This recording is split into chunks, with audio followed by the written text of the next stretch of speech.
Have you ever looked at your life, the people who love you, the blessings you can count, and the life that from the outside looks whole and beautiful, and still felt quietly like something was missing? And then immediately you felt guilty for even thinking it?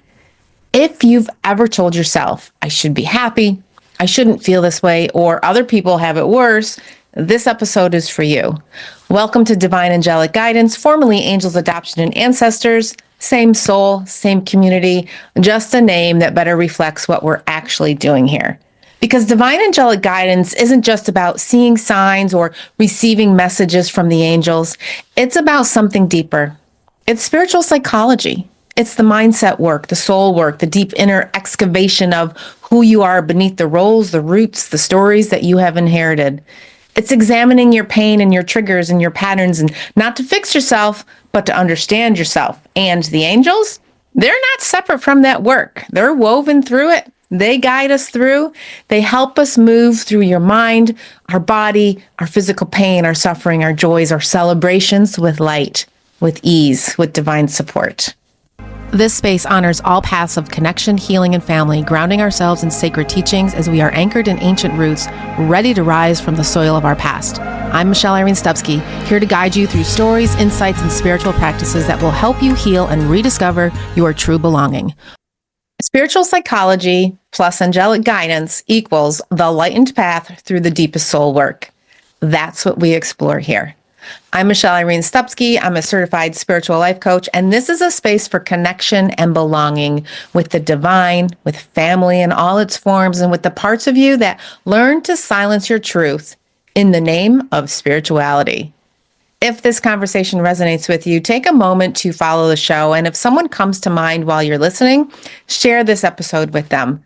That's how these conversations reach the right people who need it the most. Let me start with something I've been sitting with for a while now. In the spiritual community, we have all these beautiful tools. We have breath work, journaling, meditation, dancing it out, energy work, cleansing rituals. These aren't just nice things to do. They're genuinely transformative. And I've built my entire practice around them. But there's a shadow side to these tools that we don't talk enough about. And it lives in a very specific pressure. The idea that if you just process it right, breathe it right, journal it right, meditate on it long enough, you should be able to transform any pain, any rejection, any loss into something more, into a lesson, into purpose, into gratitude. And if you can't, well, it makes you feel like you've done something wrong, that you're not spiritual enough, that you're not evolved enough, that not doing the work right. That pressure is real, and it silences just as much as it heals. I know this intimately, not from spirituality alone, but from my own lived experiences. I was adopted, and I want to be clear, I was grateful. Genuinely, deeply grateful. My parents were extraordinary. They raised me with love, stability, and a real sense of belonging. Adoption wasn't a wound in my childhood. It was just my story. And there's a part of the adoption narrative that doesn't really get talked about much. And it caught up with me later in life. When I found my birth mother, something opened that I didn't even know was closed. I was excited, yes, and I was terrified.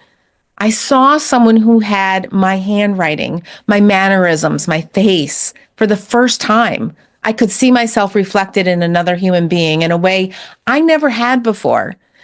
And I felt guilty about it because I loved my parents on one hand. They were my family and are my family. And somehow in being excited about her, I felt like I was cheating on them. Like I was betraying the people who had chosen me, raised me, loved me unconditionally. So I tried to be grateful for meeting her, for the connection, for finally seeing where I came from. But the relationship never truly flourished. It stayed on the surface. Even while we were writing something together, my new book that's coming up, something about belonging and truth, about coming home to yourself.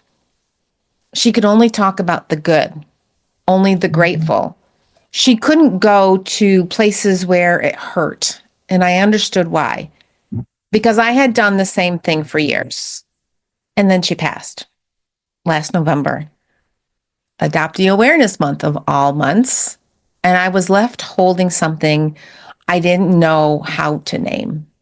The pain of a relationship that never became what I had hoped it would. The grief of someone I reached toward but never fully met. The rejection, not said, but felt. That maybe I wasn't safe enough for her truth either.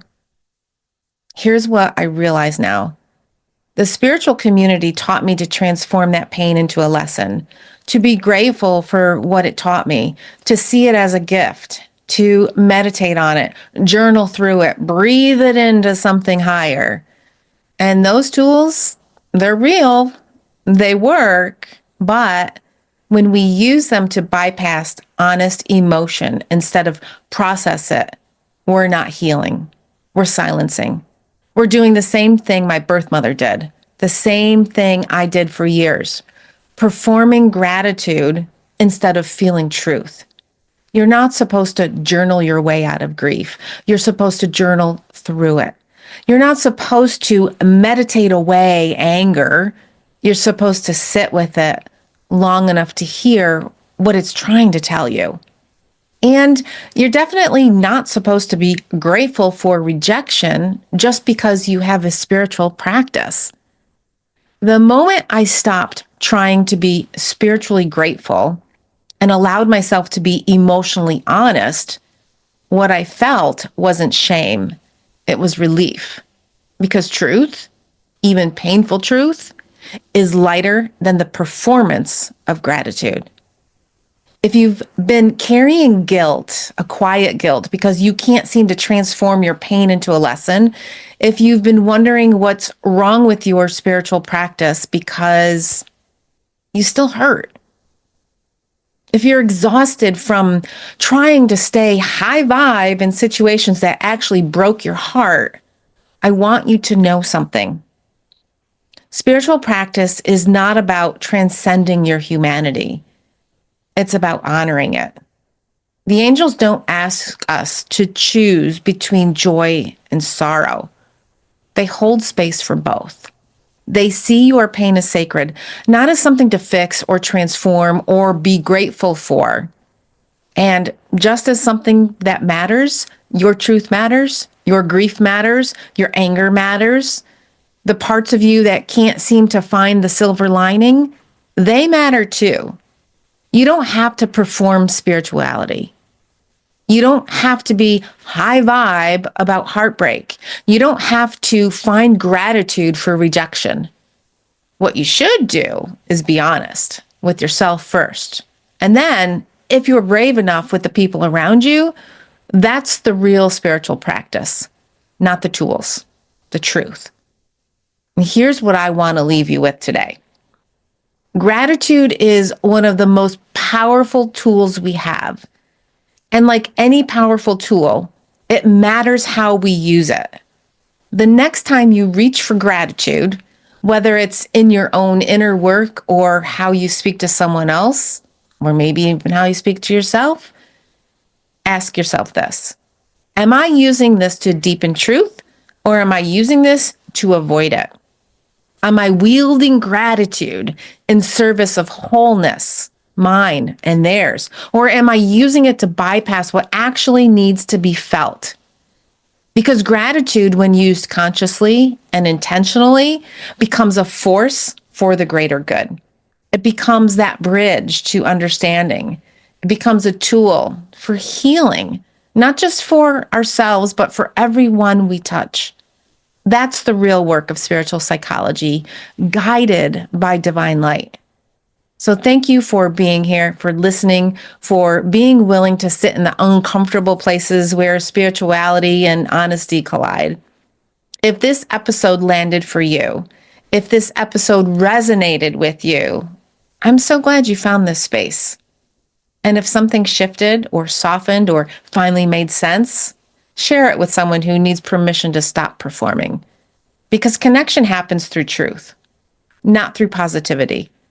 And if you're ready for more of this work, the real, honest, messy work of coming home to yourself, where you feel supported and guided and loved, stay close because we're creating something.